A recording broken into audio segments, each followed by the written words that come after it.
You are listening to Fantha Tracks.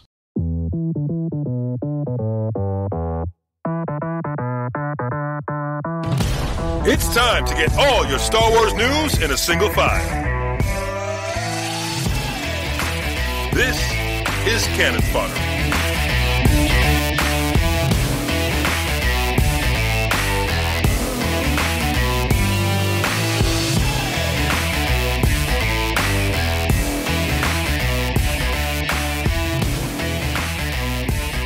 Grab your bookmarks, it's time to take cover as we unleash the Canon Fodder of the Star Wars Galaxy of Literature.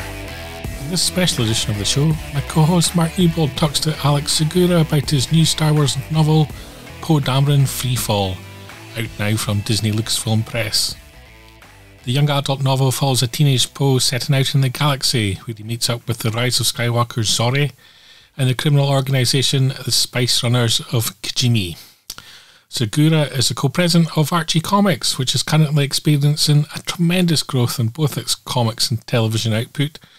He is also the award-winning writer for his Pete Fernandez mystery series. Let's go over to Mark and Alex. Poe Dameron Freefall, how did this project come to you? How did this come onto your radar? That's a great question. Mike Siglain, who's the head of Lucasfilm Publishing, is someone I've known a long time, an old friend. We worked together at DC.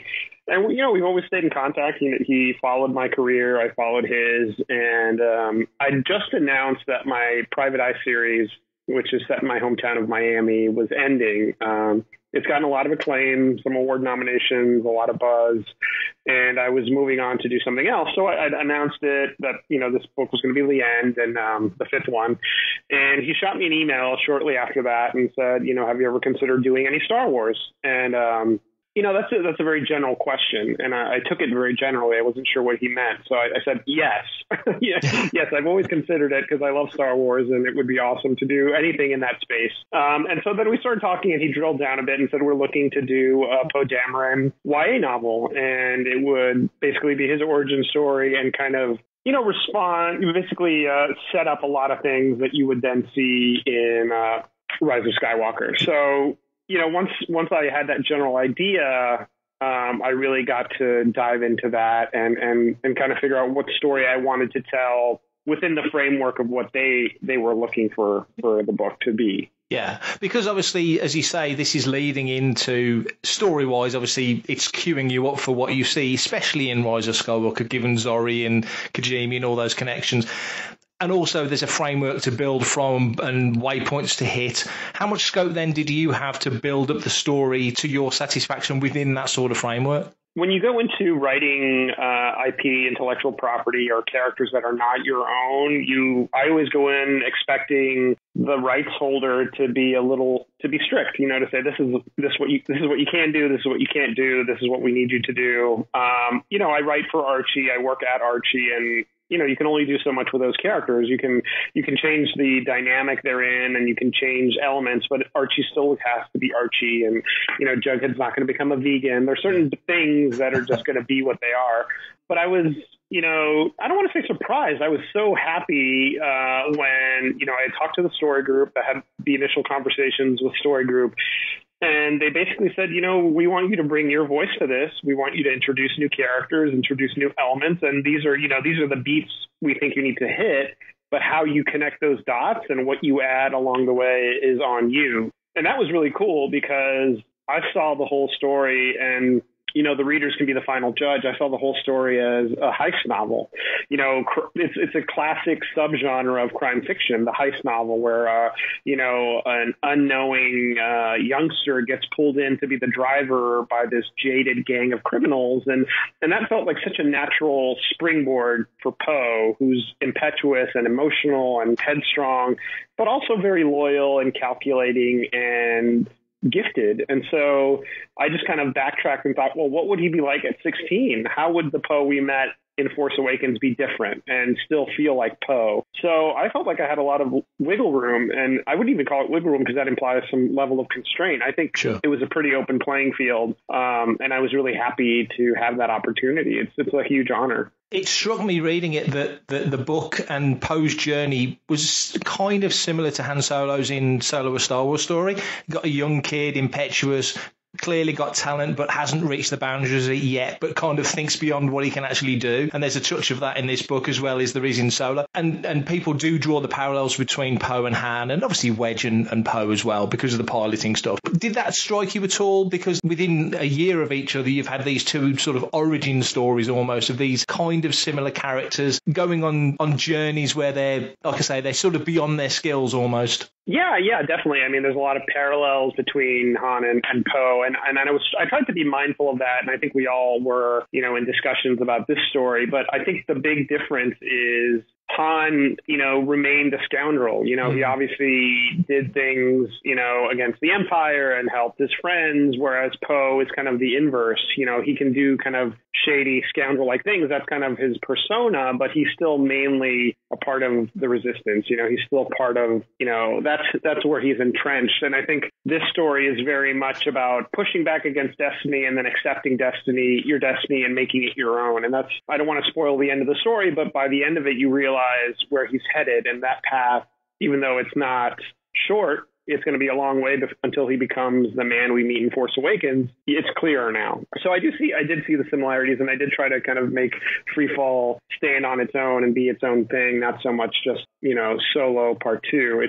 I feel like it's tonally different, but there are some parallels there. Sure, absolutely. Yeah, I mean, I suppose if you draw it out, I guess Cassian's almost a better comparison point, given his association with his particular era and rebellion and his dedication to it, which is where Poe finds himself later on. Yeah. There was some poignant stuff at the beginning, obviously, without giving too much away to people who haven't read it. Poe's mother has passed away. Difficult relationship with his father, who's kind of stricken with grief. How did he tackle that element of it? Because there was quite a sad, sorrowful sort of tone to that sets off another young character on a journey in a different way to Luke, and a different way to Han, a different way to Cassian, who'd been in his war since he was 6 years old. They're all off on these journeys, but Poe's was quite unique in that sense. Oh, good. I'm glad it felt that way. I think, a lot of Star Wars mythology is about fathers and sons, and I really, I wanted to nod to that. Obviously, Kes and Poe, their relationship is felt throughout the book, but I also wanted it to be about Poe and Shara Bay. So I felt like Greg Rucka did a fantastic job fleshing out those characters in Shattered Empire, the miniseries he did with Marvel, kind of bridging the gap, kind of setting the stage after Return of the Jedi. And I really wanted to honor all the work done in Poe's space, as much as I could, and tie it all together, So if I was going to write the beginning of Poe's adventures, I wanted it to not only be a great adventure, but reflect the things that are coming down the pike, or were before, like Shattered Empire or Charles Soule's great Poe Dameron comics, or, things that Rebecca Roanhorse mentions in Resistance Reborn. So that's I think your first responsibility when you're writing in canon. You have to connect the dots, but also not make it feel perfunctory. So the tone is a little somber at first, but I think you see Poe kind of as this little crack of light shining through. He's been through some dark times. He's lost his mother, and that weighs on him. He loves his father, but his father is also, hampering him. And I tried to kind of think back to what it was like for me as a teenager and what it's been like for teenagers I know. And, sometimes there are things you can't just be told what to do. You have to experience them on your own. So even though Poe, who's a pretty smart kid, knows there's risk involved, he wants to experience the risk, the pain, the failure. And Kes, having gone through that and having gone through the tragedy as an adult, just doesn't want his son to feel that. And he also doesn't want to lose his son. He doesn't want to be living alone on Yavin 4, a widower, the father of a child who's gone, So I think I wanted to really bring those to the forefront, those conflicts, and then set him off on this journey with those in mind, and knowing that they would get resolved to some degree later, even though, there's some stuff left dangling, because I think there are more stories to tell in that space. Yeah, definitely. And what you say is interesting, because you can look at Luke with his journey in A New Hope. It was almost the circumstances that pushed him to go, because he had that loyalty to his family.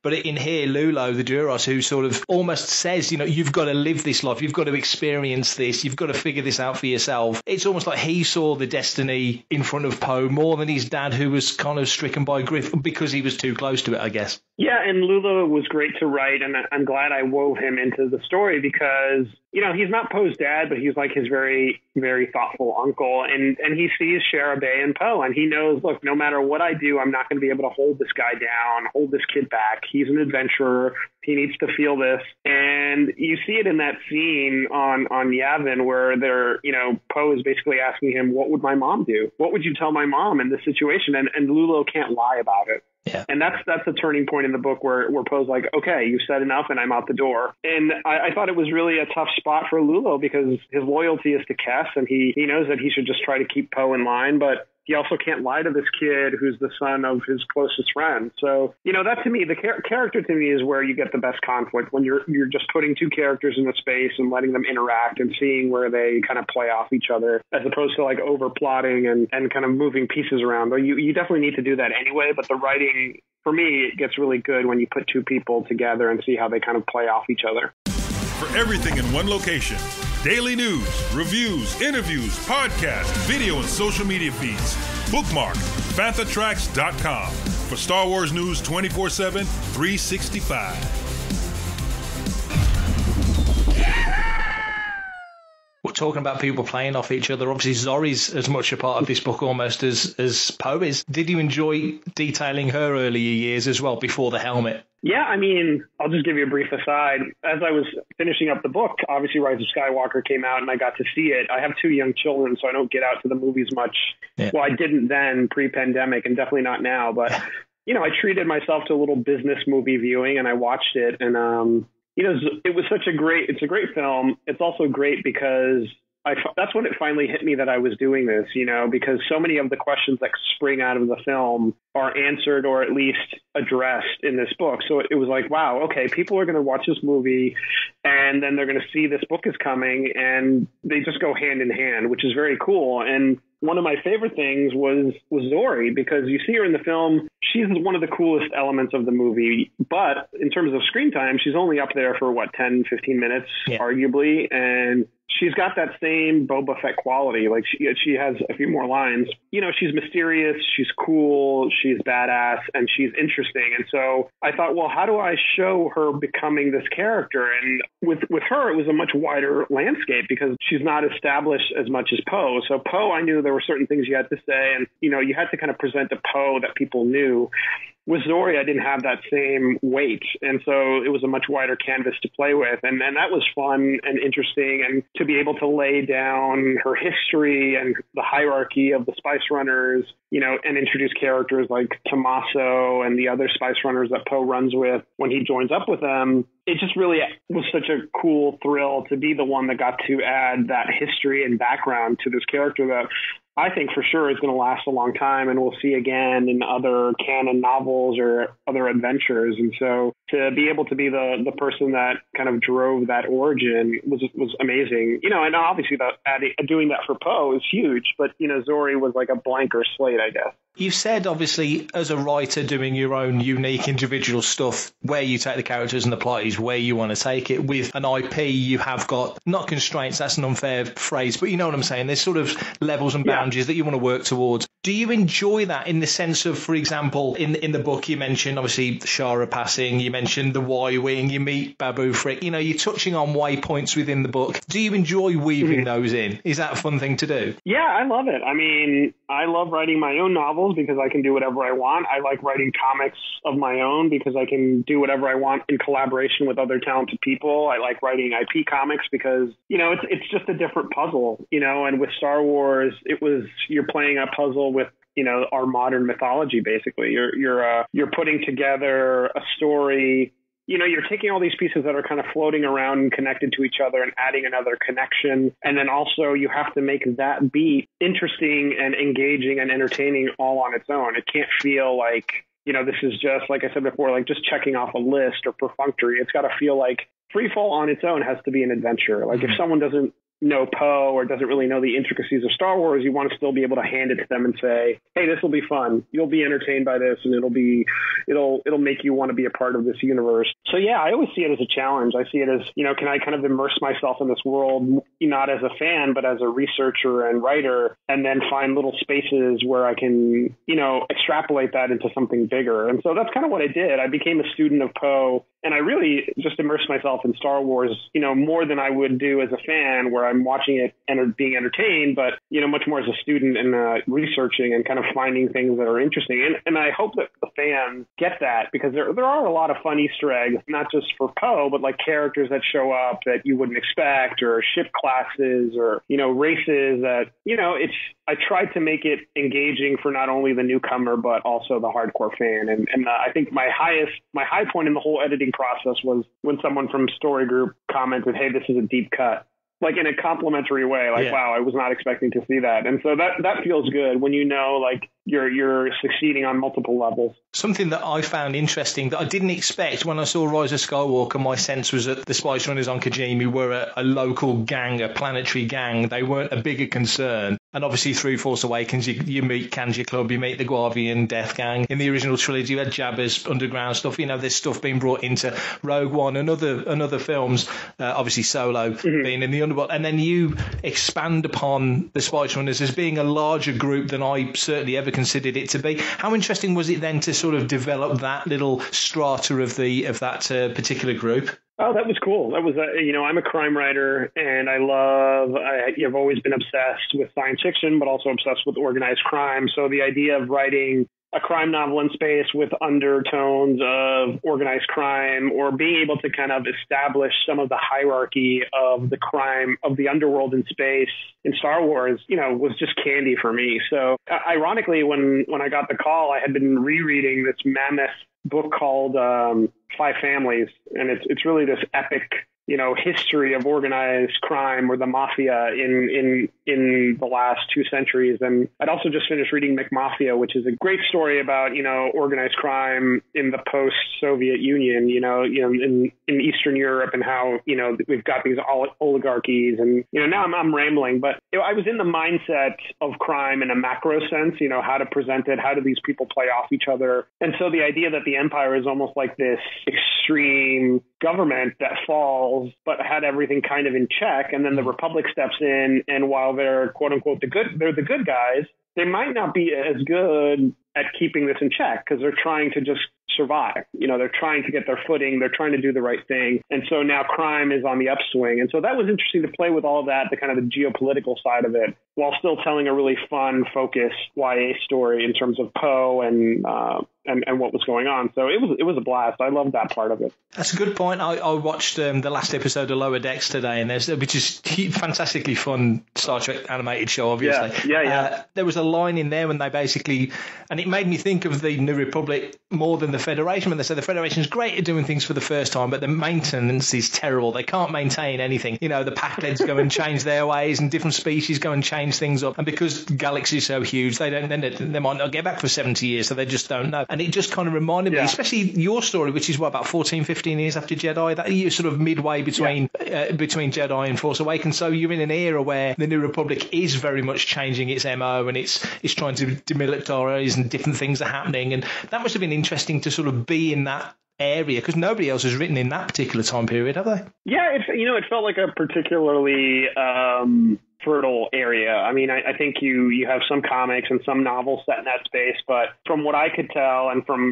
my research, I had a lot of room to establish things, which was cool, and just say the Spice Runners are a big deal. They are right. They're not the main organized crime group, but they are on the rise, and they're definitely playing in this space in the wake of things that happened in Jedi and after. That was definitely a benefit. If fate was fortunate enough to throw another Star Wars project your way, without telling me anything, if something's on the table or not, where would you want to tell a story? What era would you like to pitch your story in? I would definitely like to continue this Poe saga. I think there's a lot of room there. I mean, obviously, look, if you watch the movie, that there was a break between Zori and Poe, and I hope that the dynamic as it was presented in the novel kind of trumped expectations, or at least surprised people who went in thinking it was going to be something, but it actually is something else. So I'd like to continue that story, or at least Poe's story, or what would happen to him on his way to Force Awakens. But I'd also love to do an Obi-Wan story, like a young Obi-Wan Obi-Wan story before he even become, like what made him decide to become a Jedi, and, what was that challenge like, and finding himself and deciding this is what he wants to do. This, like, Obi-Wan is such an integral part of the whole saga. John Jackson Miller wrote that great novel about Obi-Wan, and I think it's one of my favorite Star Wars novels, but I think there's room for more too. So yeah.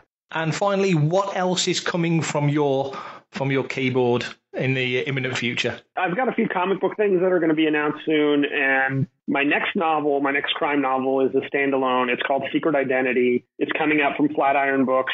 It's a story about a woman who moves from Miami to New York to work in comics in 1975. So she takes a job as a secretary in a fictional comic book publisher. And she obviously does it because she's a fan. She wants to work in comics. She wants to write comics. But she hits the wall. Her boss doesn't let her pitch. She's not given these opportunities, and she's feeling really bummed out. So a colleague approaches her and says, I'm going to write this story. It's going to be published. I need your help because it's a crazy deadline. Would you ghostwrite it? And so she ghostwrites it, and it becomes this huge hit, the biggest hit the company's ever had. She is obviously anonymous, and then her collaborator ends up dead. And so she has to find a way to solve this murder and reclaim her kind of stake in this character. And there's a lot more going on. There are a few other cool wrinkles we're going to announce as we get closer, but I get to write everything I love. I love comics. I love murder mysteries. I love amateur investigators. Like, she's not a PI. She's not, she's never held the gun. She's not a fighter. And I really like writing a character that is totally different from my series character, Pete Fernandez. So it's been a trip, and I think people will really like it, I hope.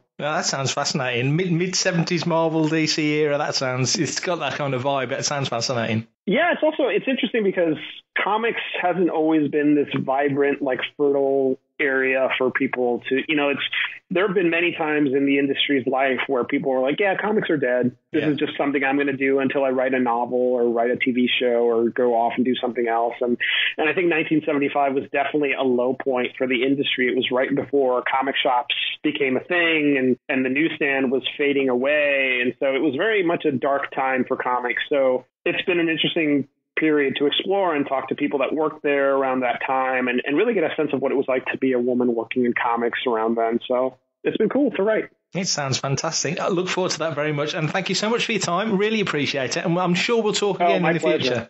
I hope so. Thanks so much. All the best. Brilliant. Thank you.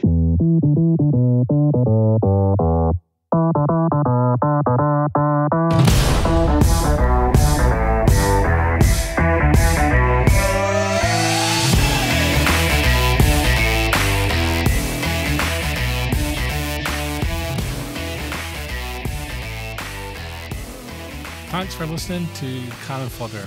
If you want to be part of the action and stay updated on all the latest Star Wars news, visit fanthatracks.com and download the Fanthatracks app to follow us on your mobile device. You can reach out to us and send in your listeners' questions by emailing radio@fanthatracks.com. And remember to comment, like, share and subscribe on all our social medias at Fanthatracks. Leave a review, preferably a 5-star one, on Apple Podcasts, Google Podcasts, Spotify, or your podcaster or smart speaker of choice. Coming up next on Fanthatracks Radio, it's Making Tracks.